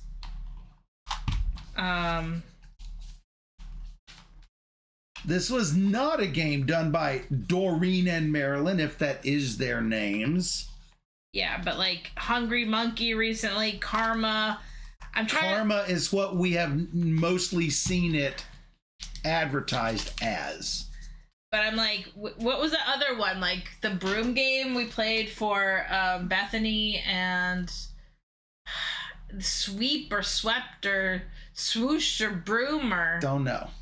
I forget. Well, that game too, which was a unique idea by her friends that we played on stream with Amy, by the way. Mm-hmm. And it's the same game. It's the same I'm wondering game. if it's all Idaho. Maybe it's all a big game in Idaho and they all decide to make their own take on it or something. Like, I don't know. Just, God. Anyway, if you don't know the game, you have cards that are face down and cards that are on top of it and a hand of cards. I already said all that. Yeah, I wasn't listening because I was looking for a thing. Get 4 or more, wipe them away, start a new stack. Hey, if you end up messing up to the stack, you take the stack into your hand. It's the same. It's the same. It's been done. It's been done 1,000 times. I'm surprised the op decided to publish it. I'm surprised they're publishing it as, oh, hey, this is an original. And that's not an original. It's been... How do you have a publishing company as large as USAopoly and not know? Played it. Nobody knows it's been done. I am shocked. And they market it as if it were a new game. Maybe that's why they're giving it away, Cosmic Beat. Oh no. I don't know. I was literally surprised to be like, are you kidding me? So then we played Tembo. We had played another game called Tembo that looked a lot like this. That's just a little card game. It doesn't matter. It's a game. It was like similar font, everything, except this is Tembo Hootan. Survival on the Savannah. Totally different game. Well, yeah, because that's Hootan, which I love Hootan. This is Tembo, and then before that was Aqua. The tile placement. Not at all the same, but sure. It's the same company. And it's the same artist, so they all kind of have the same vibe. Yeah. But I love Hootan, so I was excited to try Tembo, and I was even more excited once we found out it was a co-op game. Yes. I didn't know it was co-op. Co-ops. I love co-op games. So in Tembo, Survival on the Savannah, you are taking control of... Tembo is Swahili for elephant. Oh, well, you have a bunch of elephants. So you're trying to get all of your elephants cooperatively across the savannah. Guess what's waiting for you in the savannah? A lion and a lioness. Oops. But we're big elephants. We're fine. It's fine. No, we're not fine. It's fine. So, little did you know, Yeah, right? No. elephants must see all of the vacation sites and tourist attractions before they can save themselves and go to their safe home. You have no choice, because your home is locked until you've gone to every tourist attraction in the savannah. A tourist attraction being for elephants, like tourist attraction for elephants, like the waterfall. Kimmy says, I was going to say that's a dark take. Well, yeah, that would be not good. But so super hard love it. Because because one of our tourist attractions was sitting underneath a lioness who started prowling towards us. And then we make a mad dash to get over there. Okay, we did it, no problem. And then we start to run away from it. Nope, they grab us and eat every elephant we had. Then we tried again. Hurrah, they activated again. Oh. And they took every other elephant we had. Doomed. We almost made it to the end, and then they got us. I love difficult co-op games like this. It's so fun. Cards are multi-use. You are either using them to put elephants on the savannah, or you are taking the card itself and placing it in the savannah, creating the spots that the elephants will use to travel. I love it. It's so good. It was really so good. And there's a lot of different map setups. You can do it on so many different difficulties.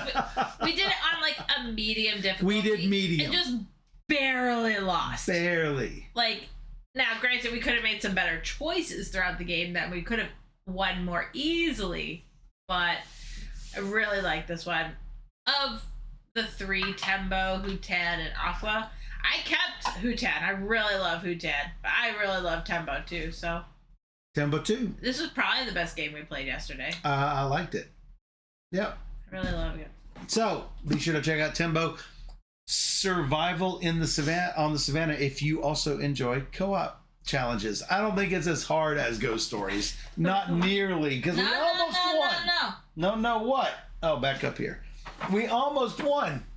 Look how cute they are, too. They're so cute. Yeah, sure. Yeah. And then we played a little game that we just did a video for that we don't have the box because I threw it down the hall after we finished the video. Sorry. Called Brumble Quest. It is a game that plays 3 to 50 players. So stupid. You can't 3 play with to 50. You can't play with 50. No. You just can't. Unless you have like a phone app. The goal of the game is to collect the most gems before the first player dies. And hopefully that player is not you. Everyone has 3 locations that is in front of them, and they go 3, 2, 1, Brumble, and you point towards one of the cards. And hopefully you have met the conditions to avoid damage, because if you did not, you're going to take a damage, and you're going to collect the gems that are on that card. As soon as someone has collected 24 gems or somebody has lost all their lives, anyone who loses all their lives cannot possibly win. Whoever has the most gems by that point wins the game. Yeah. Easy as that. It's really easy. I like this one. The other people did not like this one. I like this one. I'm usually not a fan of pointing games. I don't like let's point here and see who collects what. I usually don't like that. This was fun. I gotta make the right choices, not be too greedy, but I don't want to lose my lives. Salt says, I love the BGG entry. 1, lay out quest. 2, count to 3, then point at the quest you want. 3, revel in glory or cry to your mama. Kime says, what if your mama's one of the 50 people playing? Then she's laughing at you while you cry to her. Then you can cry directly to your mama. That's right. I think it's a cute game. It's simple. It's I fine. would definitely play it again. Like, I have no problem with this one. It is not at all the worst game I played this month. I liked it. And that is Brumble Quest from Plaid Hat Games. Yes. Then we played a 100-year-old game. Big Apple. Called Big Apple. Complete with Big Apple Spinner. In Big Apple, you are spinning this spinner in order to collect tokens, which will let you spend tokens to pull pieces out of a Big Apple bag to try to complete your 6-piece apple. Yeah. However, you don't want to pull the rotten apple pieces, because if you pull a rotten apple piece, well, that's just not good. Number 1, you wasted your tokens. Number 2, the rotten apple is one step closer to being created, and if the rotten apple is created, nobody wins. It's not a good game, guys. Steph looks like she is biting her tongue. It's not a good game. We did it. We played it. We played it. I never have to play that again. No, I'm surprised that the spinner works. You did it. We did it. Yeah, we did it, so you don't have to. That's right. And this is how you avoid the hype, everybody. Watch the video, avoid the hype. Oh no, it wasn't in 1938. The rules say in the 1920s. Yeah, I think the box even says 23 or something. Yeah. I don't know, but the game is just... Let's see if I can find it. I guess it's better than a roll and move, but is it? Spin and collect some points and get some puzzle pieces, and you might not pull the right puzzle pieces out of the bag. I mean, we did it. We played it. I don't know. BGG says 1938, but Rosebud actually says, well, it was Rosebud, which is now Rose Art. Rose Art, yeah. But it was Rosebud. Their rules in the Rose Art game says 1920s. Well, also the box cover says something. I don't think it says anything like that. It did. It says, this was originally in 19... blah, blah, blah. Blah, blah, blah. I need to look at the cover, but let's look. I have it right here. What does it say, everybody? Can you read it? Let's see. What does that say? It doesn't say. Well, I can't see it, so make it bigger. It says 19 blah blah blah. 23. 1923. However, BGG says 1938. That one does say 1923. 19 blah blah blah. Don't you love that? Blah blah blah blah blah blah blah. So after we finish playing Big Apple, I'm like, now's the time. Now is the time. And by time, we mean it's time to take time to play. Take time. Level 40. So, level 40 seems like you have to just randomly get dealt the right cards to win. But, just like Steph Hodges' water bottle says, it says, make your own luck. That's also a tap 4 sticker, by the way. So we decided to make our own luck. A lot of complaints about this level. It's the last level. The last level in the box. We played it and lost 7 times in a row after losing it last week several times and giving up. We finally beat it. We changed our strategy just ever so slightly. Seemed to work out. And it seemed to work. And we played the last couple of cards in the right places. We did complete level 40. Yeah. Then we opened up the rebirth envelope because that's all that's left. And it's like, hey, here's some additional challenges just to basically play what you've already played, but just make it harder. And I'm like, nah. Yeah, I like the game, but no thanks. But there's an expansion coming out, I think Spiel or something. And I'm like, I need it. I want it. And James is like, oh God. I'm willing to play more, but it just seems like the harder you make it, the more you're just relying on randomness to just line things up. Well, I'm interested in seeing what they do to make it different. You can't just make it harder. You can't just... It just doesn't work. Add in some zeros, add some 13s. Make it different. Maybe they will.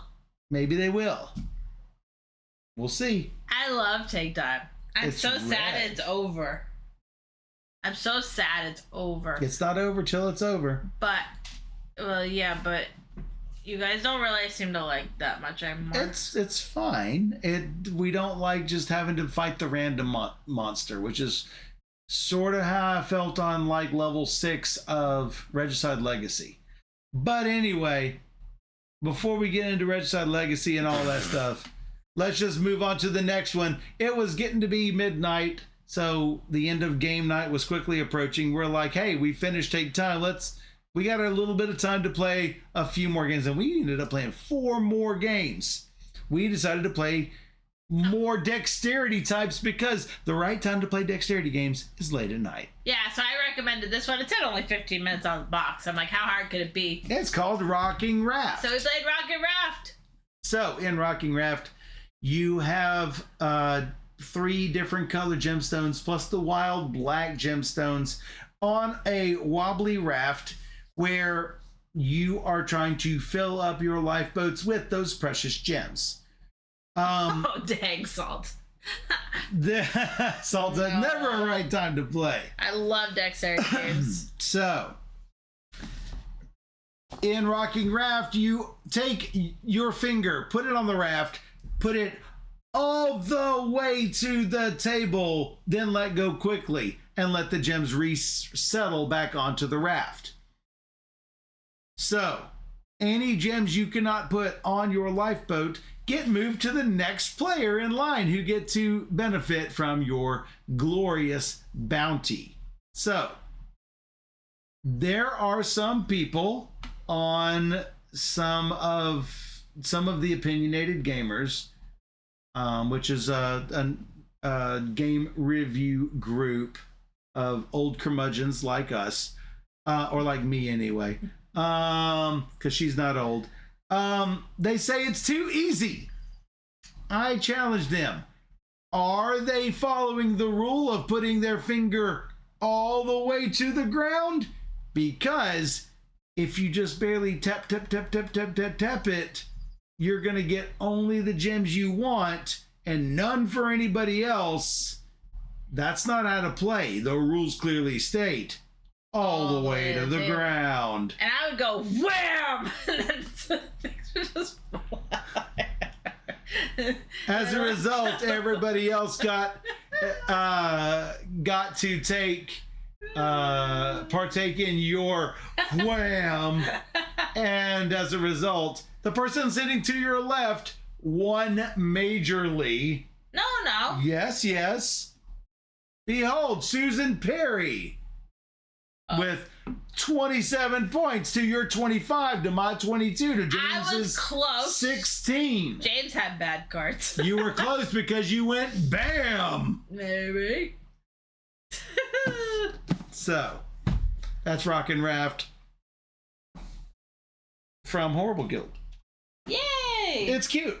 I liked it. Yep. I like dexterity games. But wait, there's more than we played.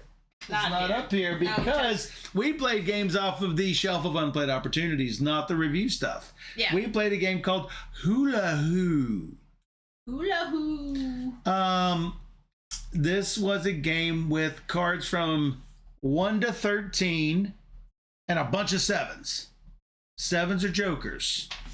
Hula Hoo. So I'm going to play a card like an 8, and I'm going to say higher or lower. The next player has to play higher or lower than an 8. If they play the same as an 8, they say double. At this point, everyone has to play 8s, or one higher or one lower to break out of the doubles. If you play a double, you must draw a card. That's not great because the object of the game is to get rid of all your cards.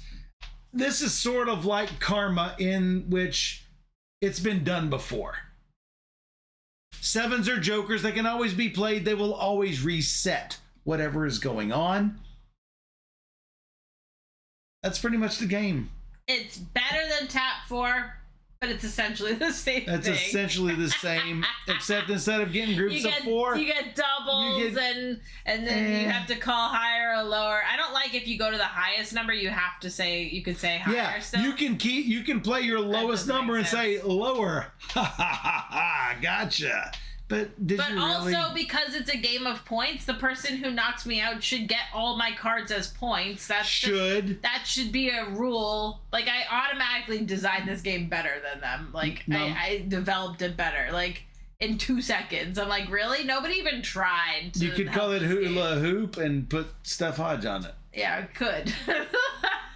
Clearly different. Lots of money. That's Hula Hoo. Then we played Infernal Wagon. That's a unique take on the game. It is totally unique. Publish it. You can call it Game Night Gone Rogue. Hula Hoop.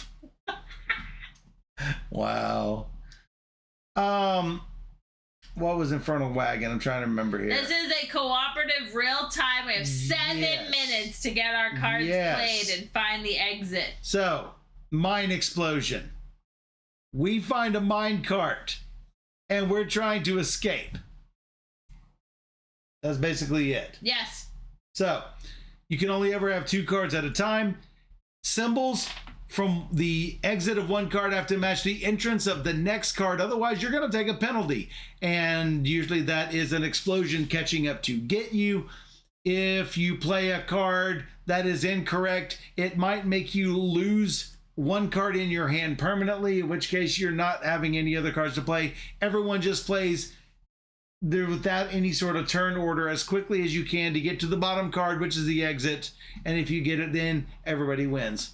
And that's pretty much it. It was good to play. Kimmy says, sounds like disappointment. That one was not. It was fine. Not the worst game we played. Not the worst game we played. Hey, Jim. And then we ended the night with a game called Dexterity Jane, and I have now found my new calling, my true new calling. In Dexterity Jane, you will be dealt a card. In the first round, you're going to have exactly 1 card to look at amongst all of you. Flip over that 1 card and you're trying to make the hand shapes on that card. on round 8. You're going to have 8 cards to look at. Well, here's how you determine what you do with your hands. The hand will either be like this, this, this, this, this, or this, or this. So, you're putting together what you see on all of the hands. There are some catches. If you ever see an open hand, it negates all the other cards on the table, unless there's a second open hand, in which case both those open hands will take each other out. And none of those open hands apply, which means everything else applies.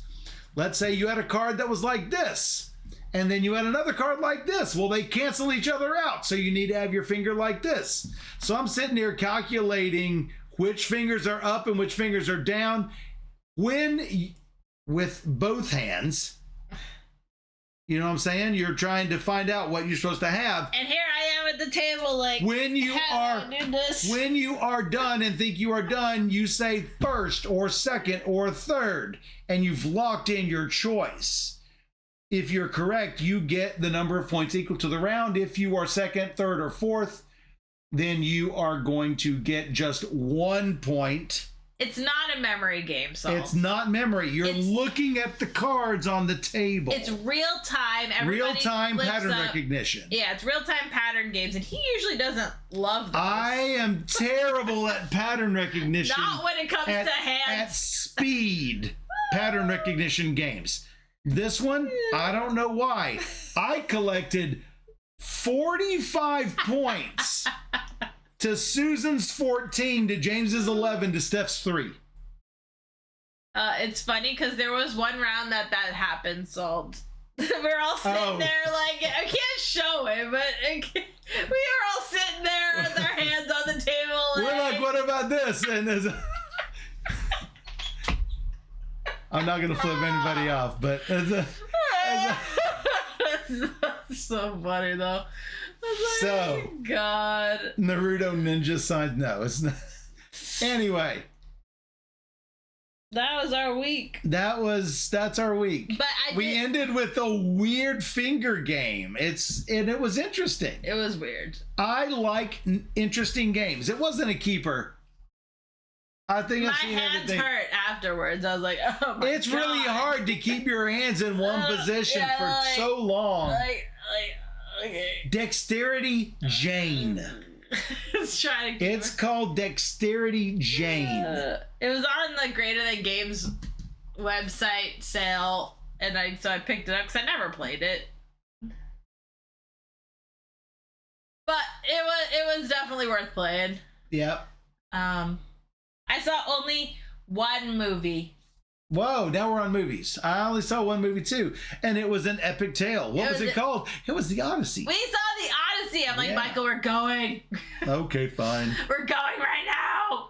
And we did. And we did, because I'm like, I want to see it. I'm like, I'll go without you if you don't want to see it right now, but I'm going right now. That's where we're at. She said, well, so no, we don't get into any of the hype or the tchotchkes. I can't have popcorn. And Steph can't have popcorn. So but she said, Michael, you can even have popcorn. And I'm like, no, I'm not going to torture you like that. And I would have been fine if you wanted the Trojan horse popcorn bucket. I would not have had I would have just gotten a plain old paper bucket. But it was a cool. I do not need extra junk in the house. This is true. Plus, if I want to make a Trojan horse, I have a 3D printer that I can use to make anything I want. You gotta make me a little baby Trojan horse. I'm gonna make you a little baby name tag. Is what I'm gonna make you right there, just in case nobody knows who you are. There we go. Yeah, Michael gets the bucket. I get the buckets. Yes. So bags? No, bucket. I love Christopher Nolan's movies. Paper bucket. I love his movies. He's been my longtime #1 director since Memento, because I love Memento. That's still my #1 movie of almost all time. I love Memento. Yes. So I always want to see Christopher Nolan's movies. Yes. And I was like, Michael, we're going now. Yes. And we went to the Dolby Theater, but you have to see the 70mm theater, blah, blah, blah. It's how it's designed, blah, blah, blah. Yeah. And I'm like, Yeah, but I get free tickets to AMC, so I'm going to see it in the Dolby, and that's going to be good enough. Yeah. And even then, I loved it. Even then, the Dolby had trouble with the deep bass. It was rattling the bass to the point that the speakers could not keep up. Couldn't do it. Michael didn't like it as much. I did.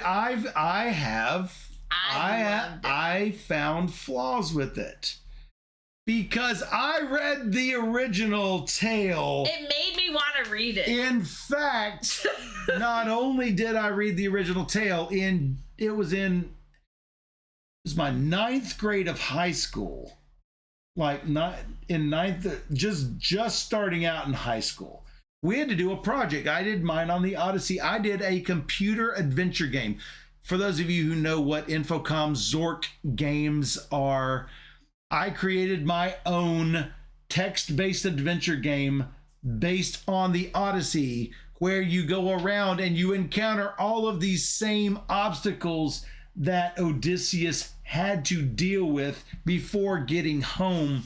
So I was very familiar with it. As a matter of fact, we were like, they were rowing along and I said, oh yeah, I think they're about to find a whirlpool. Boom, there's a whirlpool. And stuff's like, how'd you know that? And that's because I read the book. Previews. And you saw the previews. So there are a lot of people out there that are complaining about this, that, and this, and I'm like, I look past whatever those flaws are. I get that there are slow scenes, or like in my opinion, 2 hours and 50 minutes was long. It could have been cut like 20 minutes. No, I would not have cut it. I mean, there were some long scenes, so I get the complaints there. But for me, I still gave it a 10 out of 10. I loved this. I loved it more than Project Hail Mary. That's what I'm comparing it to, because I'm like, did I like it more than that? I did. So, if you are carrying a bunch of people in, you're not going to carry it in a horse that's mounted like this. If you're carrying people in, you will make it more practical, especially if you're sneaking them in, and as many as possible. This way, they're on each other's heads. That doesn't make sense. So, logic hole number 1. Number 2, the fact that they used not just American English, but slang English. There's something to be said for immersion. If something doesn't look genuine, it pulls you right out of the scene, and you don't want that. You want to be immersed in the scene. That said, when it's just Matt Damon and not Matt Damon, Brad Pitt. No, Matt Damon. If it's just Matt Damon and maybe one other person on an island, you stay immersed. When it's a group of people, like the group of suitors, and they're all talking, my daddy's gonna come home, it really jerks you out of the immersion. And those scenes tended to break it for me. It didn't break it for me, but no. I understand what you're saying. Yeah, it's just me being a curmudgeon and seeing classics that stuck truer to the tale. Further, movies that try to tell a message rather than to tell a story tend to fail. And when Odysseus is in the middle of the Battle of Troy, he is not going to be thinking to himself, what have I done? What has society, what has been, I have unleashed upon society by doing this Trojan horse? No. That is not how any of this would have happened or did happen with this epic warrior. And again, immersion pulls you right out because it's not the tale. It is a changing of the tale. whenever Odysseus gets home. From then on, it's full immersion. Yeah, a lot of times the battle scenes might not have made sense, but I didn't care. That was actually really good. It was an afterthought, yes. It was.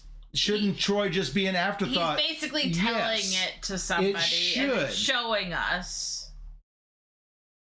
The entire Troy thing should have just been an afterthought, but it does give him a reason. Why was he gone for so long? You know, why was he on the beaches of Troy for 10 years? Blah, blah, blah.